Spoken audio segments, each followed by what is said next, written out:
की अहम मुद्दों पर अपने संगठन के विचारों को लेके, सरकार की योजनाओं को लेके, और हम जानते हैं कि मध्य प्रदेश का जो संगठन है वो अपने आप में ही एक अनोखा और एक मिसाल है भारतीय जनता पार्टी का संगठन, क्योंकि एक कुशाभाऊ ठाकरे जी की भूमि है मध्य प्रदेश। और जिस तरीके से उन्होंने कार्यकर्ताओं को सींचने का काम किया है, भारतीय जनता पार्टी को सींचने का काम किया है, उसका वो हूबहू स्वरूप जो है वो आज तक निरंतर चल रहा है।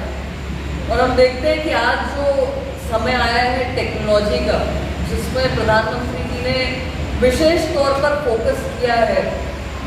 कोरोना के समय आप लोग को भी याद होगा कि कई विपक्षी दल, खासतौर पर कांग्रेस, मजाक उड़ाती थी कि ये जो टेक्नोलॉजी की तरफ प्रधानमंत्री जी बढ़ने की बात कर रहे हैं या डिजिटल इकोनॉमी की बात कर रहे हैं, ये हमारे देश में संभव नहीं है, क्योंकि हमारी बहुत सारी जो इकोनॉमी है उनमें वो लोग जुड़े हुए हैं जो मध्यम वर्गीय हैं या उससे नीचे के हैं। वो कैसे मोबाइल को यूज़ करेंगे या ऑनलाइन पेमेंट्स को यूज़ करेंगे।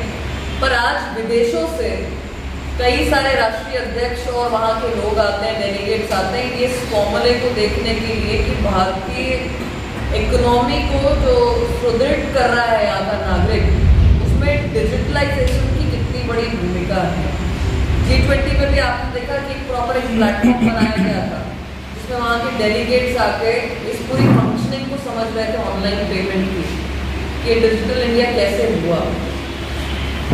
और एक और ये पेमेंट वाला पहलू है डिजिटल इंडिया का, और दूसरी तरफ संगठन का पहलू है कि भारतीय जनता पार्टी मध्य प्रदेश ऊपर से लेकर नीचे तक की जो उसकी इकाई है वो पूरा डिजिटल माध्यम से आदरणीय प्रदेश अध्यक्ष श्री विष्णुदत्त शर्मा जी के मार्गदर्शन में हमने उसको संगठन ऐप पर पूरा का पूरा जो हमारी कार्यकारिणी है उसको वहाँ पर लाकर रजिस्टर कर दिया है। आज अगर भारतीय जनता पार्टी की इकाई को देखना है, उसको समझना है, तो वो संगठन ऐप पर हमारे पास उपलब्ध है। आज अगर भाजपा का कोई कार्यकर्ता किसी जिले में जाता है और वो मान लीजिए किसी संगठन के व्यक्ति से मिलना चाहता है, जानना चाहता है कि यहाँ पे कौन है, तो वो संगठन ऐप के माध्यम से एक्सेस करके उससे मिल सकता है। और वो डेटा जो है डिजिटलाइज होके एक सेंट्रलाइज्ड डेटा बैंक में आ गया है। साथ ही साथ में चाहे ये एक संगठन के विकास की बात होगी, एक बहुत ऐतिहासिक निर्णय और संगठन ने लिया 33% के जो हम महिलाओं के आरक्षण की बात करते हैं, जो सबसे छोटी इकाई है पन्ना की, उसमें संगठन ने महिलाओं का आरक्षण करके महिलाओं को संगठन में स्थान दिया। और दूसरी ओर अगर हम महिलाओं की बात करें सरकार के तरफ, तो वहाँ पर भी पहले जहाँ पर विमेन सेंट्रिक सरकार चलती थी, आज women lead government Madhya Pradesh पर चलने लग गई। 50% की आबादी को 50% का आरक्षण लोकल बॉडीज की चुनाव में आज लाखों की संख्या में महिला पंच है, सरपंच है, अध्यक्ष है, नगर निगम अध्यक्ष है, महापौर है, नेता प्रतिपक्ष है। और उसी प्रकार से हम देख रहे हैं कि एक बहुत बेहतरीन जो प्रतिनिधित्व है वो महिलाएं कर रही हैं। स्वसहायता समूह से 46 लाख महिलाएं हमारी जुड़ी हुई हैं। तो चाहे सामाजिक सशक्तिकरण हो, चाहे आर्थिक हो, जिसमें ड्रोन दीदी की बात होती है, स्वसहायता समूह की बात होती है, या फिर राजनीतिक सशक्तिकरण हो, ये तीनों ही भारतीय जनता पार्टी की सरकार में हो रहा है। और केंद्र की सरकार ने ऐतिहासिक निर्णय लिया है नारी शक्ति वंदन अधिनियम लाकर, जिसमें आने वाले चुनाव से महिलाओं को विधानसभा और लोकसभा में भी 33% का आरक्षण मिलेगा।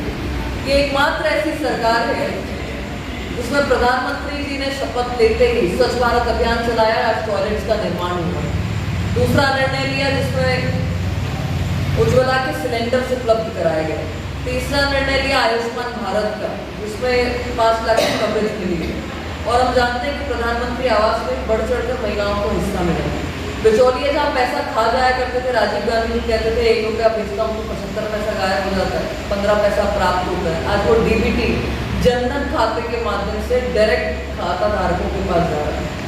तो एक नहीं अनेकों योजनाएं हैं जो अंतिम पंक्ति में बैठे हुए व्यक्ति से उसको मुख्य धारा में लाने के लिए काम हुआ है। और कंपैरेटिव स्टडी आप देखेंगे तो देश की अर्थव्यवस्था, हमारे पास आदरणीय प्रधानमंत्री मनमोहन सिंह जी थे जो फाइनेंस बैकग्राउंड से आते थे, अर्थशास्त्री थे, पर उसके बावजूद हमारी इकोनॉमी 11वें स्थान पर थी विश्व में। आज हम 5वें स्थान पर हैं। हम फ्रेजाइल 5 में हमारी गिनती होती थी, अब हम तीसरी अर्थव्यवस्था बनने जा रहे हैं। आज हम ऑटोमोबाइल सेक्टर में विश्व में 3रे स्थान पर हैं। आज हम मोबाइल मैन्युफैक्चरिंग में 2रे नंबर पर हैं। आज विश्व का सबसे बड़ा अटल पुल बनकर तैयार हो गया है समुद्र के ऊपर मुंबई में। आज गुजरात का केबल पुल आप देख सकते हैं, जो विश्व का सबसे बड़ा पुल है। आज समुद्र पे सबसे बड़ा पुल समुद्र के नीचे कोलकाता में बन गया है, जहाँ पर मेट्रो ट्रेन चल रही है। आज 40 किलोमीटर प्रतिदिन सड़कें बन रही है, 12 किलोमीटर प्रतिदिन रेलवे का इलेक्ट्रिफिकेशन हो रहा है। तो विकास के कार्य तेजी से चल रहे हैं। पूर्ण विश्वास है मुझे कि भारतीय जनता पार्टी के प्रत्येक कार्यकर्ता के अथक प्रयासों से, मोदी जी की योजनाओं से और यहाँ के प्रत्याशियों से भारतीय जनता पार्टी अपने 370 के लक्ष्य को प्राप्त करेगी और 400 पार एनडीए के साथ पूर्ण करने का है।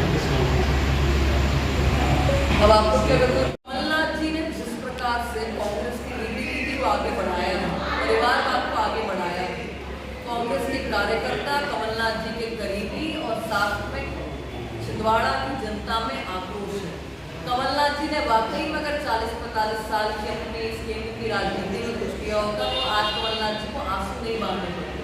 कमलनाथ जी ने वाकई कुछ किया होता तो 15 महीने में युवाओं को 4,000 रुपये बेरोजगारी भत्ते के लिए, महिलाओं को 51,000 रुपये शादी विवाह के लिए, बच्चों को जो गर्भवती महिलाएं थी उनको लड्डू के पैसों के लिए, किसानों को पीले नीले फॉर्म में काफी किसान कर्ज माफी के लिए भटकना नहीं पड़ता। आज कमलनाथ पश्चाताप कर रहे हैं 84 के सिक्कों के नरसंहार का। आज कमलनाथ आंसू बहा रहे हैं क्योंकि उन्होंने चीन से चंदा लिया था। आज कमलनाथ आंसू बहा रहे हैं क्योंकि उनके पुत्र को कोई स्वीकार नहीं करता। आज कमलनाथ आंसू बहा रहे हैं क्योंकि उनको पता है कि जनता जागरूक हो गई है और मोदी जी को इस बार 29 की 29 सीटें दिलाने के लिए प्रतिबद्ध है। आज जिस प्रकार से उनके यहाँ पे कार्रवाई हुई है, ये दिखाता है कि कमलनाथ जी की दाल में कुछ काला नहीं था, पूरी दाल ही काली है। इसीलिए कहीं शराब बंटवा रहे हैं, कहीं पैसा बंटवा रहे हैं, कहीं गुंडाई करवा रहे हैं। आपका चहेता चैनल भारत सरकार की डिजिटल मीडिया आचार संहिता 2021 के अंतर्गत FCDN का सदस्य है। हम अपनी खबरों में FCDN की कोड ऑफ इथिक्स का पालन करते हैं।